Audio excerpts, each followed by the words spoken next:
Hello, I'm Nerd, and this is basically just going to be an update, a little bit of a code overview on a new feature I've created for Papyrus3D. Papyrus3D, if you've not been following the vlogs, is a game engine tooling system using A-frame to make like first-person in experiences with A-frame. It features a map editor. And now I'm a random map generator, so I'm going to cover that basically. I'm going to cover a bit of the code of it, a bit of how it functions. It's still a little bit of a work in progress, so don't expect it to be fully working if you go and check out the code base, which is I'll link to below. But now it kind of basically generate maps that you can then import into the system template system for Papyrus, and then use those files as maps. This is a generated map that was generated before, so this is I guess a sort of proof of concept. And let me just show the actual. So if we go to tools, and I'll go to the actual. This is just running locally. This version, the random map generator. Go to the page. Right. So let's just see. So this is another randomly generated map. We got walls generated randomly. We also have water. There is some more I have to add here in terms of respect of models, maybe enemies and such, but I'm not that far yet. Basically, you just got this basic loop running earlier. But yeah, as you can see, we move about. We've got a randomly created maze, which you can also inspect in here. The array of which it's created from, 625 value array number array. Some typical contents of those 625 array elements. Array elements, if you don't know, is just like another way of just saying stuff that is inside an array. An array is a data type for storing multiple types of data, or multiple data points that you can then manipulate, reference certain. Say if you wanted to if I wanted to have a look, see what's in 610 index value of this array. I could do it that way. You can also mutate arrays. You can do all sorts of stuff with them. Some water here as well, so you can see it was also randomly generated a little river of sorts. So that's pretty interesting. So if I refresh, we should get a completely different map. So it's actually randomly generating these maps on the fly, which is very useful, of course. So this is fairly similar in structure, but you can tell it's actually different. We inspect here, console. It might also be 625 again, but it's a different map. You can tell there is a different structure. It's got more of a central structure with some different parts. A little river there again, but sort of like a canal running through this bit. Very interesting, and this is actually based. So I added this bit based on this code. You can actually purchase if you wish for your use in your own projects. Though of course you can use it in Papyrus. It's a free engine, but if you want something that's a bit more minimalistic, we have got Infinite Labyrinth 3D, which this code is it's based off, which is basically the same thing. It just creates a random map, which you can then use however you want. There's a little bit of a river running through there. Let's just have a mess around with the randomness. But just refresh. You can see that's a bit more open areas, so there, it's different. If I just did this as well, I can probably look from the further out. Should work. It's just loading the inspector. Control Alt and I should load the inspector up to. That'll be why. And then we can see from the top how the structure of the entire maze. So that one's got one stream. I'll do it again actually, just to show that there is a lot of difference, or a fair amount of variance, I guess. Right. That's got taller walls. It looks like. So there's that, and this has. Yeah, there's no river in this one, as you can see. Very much more of a closed-in map, and all the walls get added to this entity called room, which is central there, and then it sort of builds from the outside out, based on the array, pretty much. We'll refresh this again. And then I go, yeah, you got another nice little river on this one. But yeah, basically, let's just zoom this out a bit. You can see that's much more open space. That's actually quite a nice map. So what I'll do, I'll now export that. So I've clicked that green export button. I'm going to open it up. And this is how you do it if you wanted to use this tool. So if anyone's actually experimenting with Papyrus3D, which I hope someone is out there, it's still in an in-progress engine. Or, why is it still opening at WebStorm? Sorry. Then please feel free to do that. This is still a feature I'm working on, so obviously don't expect it to be fully working, but this could be a good way actually to create maps if you're working on games. You could use it as a starting point, for example. So anyway, I'll just go to cover how to import this in. So I've got that JSON file. I can Control and A, Control and C. I'm going to go to the scene folder in the where you put all your scenes within Papyrus. I'm going to do this. Paste. Add a comma obviously at the end because otherwise it'll crash. Save that. Now if I go back to the demo scene, which is basically the main loop of the game, I should be in this scene basically. It should now load up that scene instead of the random one we just created. Yes, so you can see that's the same. It's the same scene. Yeah, there's no skybox in this, so that's why there's white there, but it's basically loaded that scene in now. So you can see that's quite a useful functionality to have. Say for example, if you want to get a starting point for levels, then you can randomly generate one. And then also if you wanted to go into the map editor, I'm still working on getting the imports working properly. There seems to be a little bug there, but it'll probably be fixed soon. But then obviously after you've done this bit, and obviously I also need to add doors, so there's no doors at the minute, but again, this is not going to be that tough to fix really. And plus, if one way you could use it at the minute is when I actually get the functionality for the imports into a map editor working, one thing that wouldn't be that hard to do would be, for example, to have it so you randomly generate a map, you import it in, and then you can delete walls and add doors wherever you want them, right, with the associated tricks.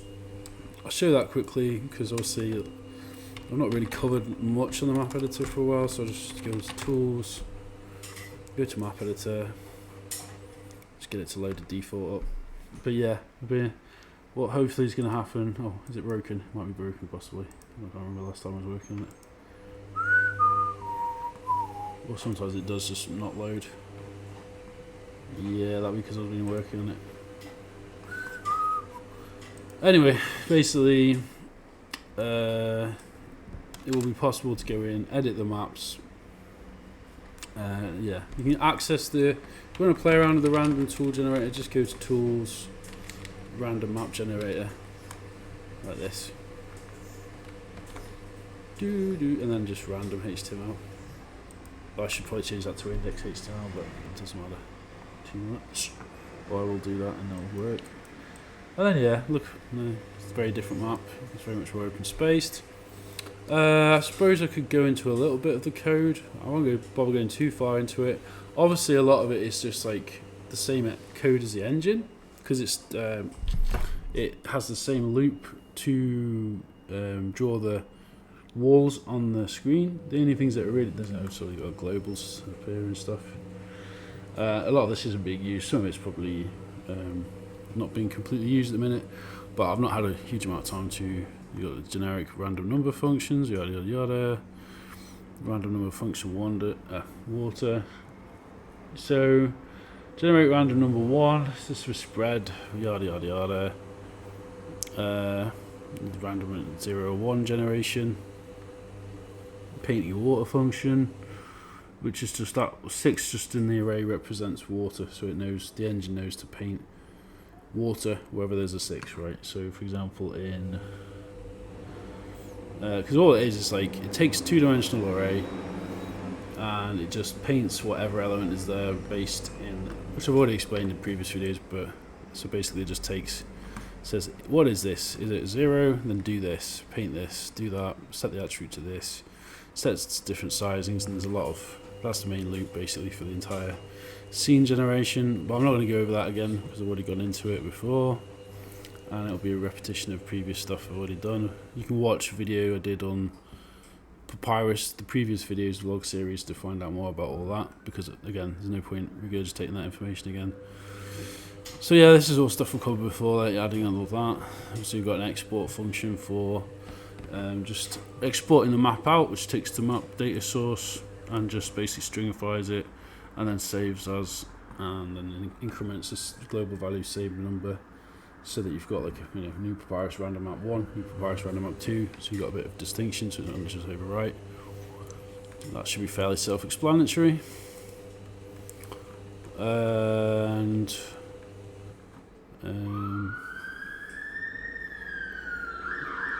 this is the random array generation. So that's where's that used again? That's quite important. Yeah, so you see the map source there, which is with the actual map. It runs that function, right? So it generates a random array, and then we have, look, paint water, get random bit, blah blah blah blah. So we have a new constant variable created, which is an empty array, and then it just runs the amount of times. So it's actually a 50 by 50. It'll always only be that. That could be further randomized, but I'm not going to bother with that for now. And then yeah, if this is about if the index value is a certain above water index string and below this, then you paint some water, which is for the water painting. Otherwise, it just paints a random bit, which is literally paint a 1 or a 0. So yeah, that just does a bit of basic math, and then it just generates a 1 or a 0, so a floor or a wall based on that. So it's not actually that complicated, really, if you look at that. So you've basically got a for loop which runs 625 times to create the 625 length array, and then it just either paints water or it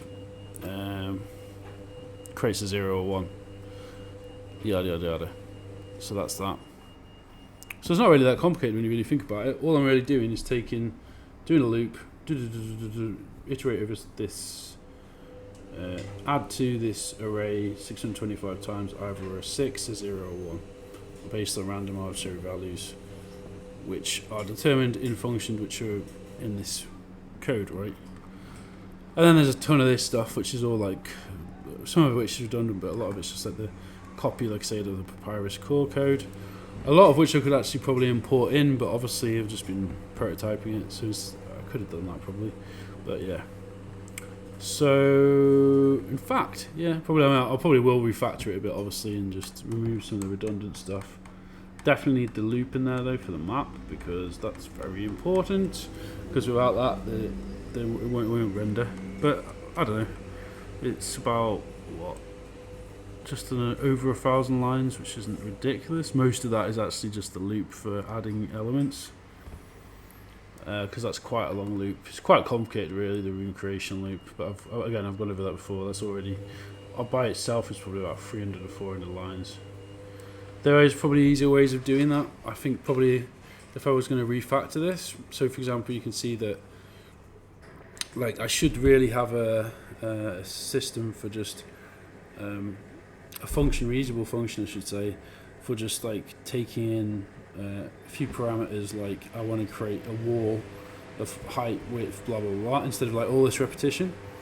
I probably should have done that a lot earlier on as well, because as you can see, like, so for different types of walls I'm just repeating like 6 lines. That does actually create a lot of just repetition, right, which can easily be reduced. I can create a function just to take in parameters with these different values, and then just feed it that, and then basically get it so that it just, what do they call it again?